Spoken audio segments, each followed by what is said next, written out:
Bonjour, mon nom est Jonathan de la boutique La Machine à café. Aujourd'hui, on a décidé de vous parler des couleurs de café. Pour une machine expresso, c'est très important.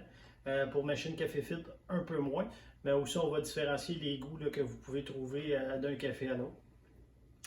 Donc, les deux premières éprouvettes ici qu'on a, c'est le vert. Vous avez un Arabica et un Robusta. La façon de le différencier, vous pouvez même le faire dans votre sac. S'il y a beaucoup de petits grains par rapport aux grains qui sont plus gros, c'est parce que c'est du Robusta. Donc, souvent, les torréfacteurs vont utiliser ce café-là pour couper les prix. Donc, moi, j'appelle ça affectueusement du café de remplissage pour couper le prix, évidemment. N'empêche que vous avez du Robusta d'excellente qualité également. Mais si le café est à bas prix, souvent, ça va être un café qui est bas de gamme pour couper les prix. On a nos quatre couleurs les plus populaires ici de café. On a le blond, le brun, le mi-noir et le noir. Donc, qu'est-ce qui est le plus populaire présentement? C'est la torréfaction mi-noir ou la torréfaction noire selon les utilisations qu'on en fait. Pour l'expresso, on recommande très fortement la torréfaction mi-noir parce que c'est lui l'idéal. Si on va vers le noir, le noir va vraiment gommer votre moulin, surtout si vous avez des meules plates.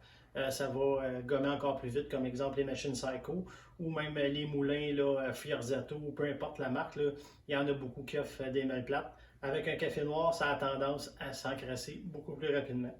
Ensuite de ça, si on s'en va dans notre café brun, le café brun va être utilisé surtout pour le café filtre. Un petit peu dans l'expresso, pas nécessairement beaucoup. Dans l'expresso, ça va être un café qui est vraiment très fruité.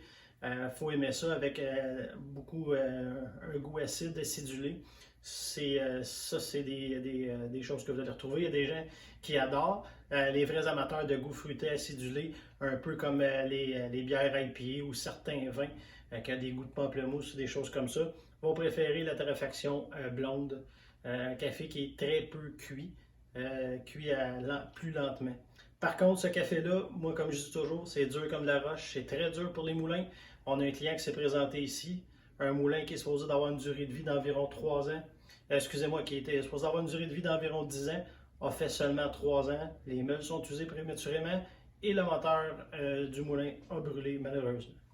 Donc, l'idéal pour une machine expresso, on se tient dans le mi-noir. Si vous êtes plutôt amateur de café filtre ou peu importe de Chemex ou de Bodum ou quoi que ce soit, vous pouvez utiliser pas mal toutes les couleurs selon vos goûts.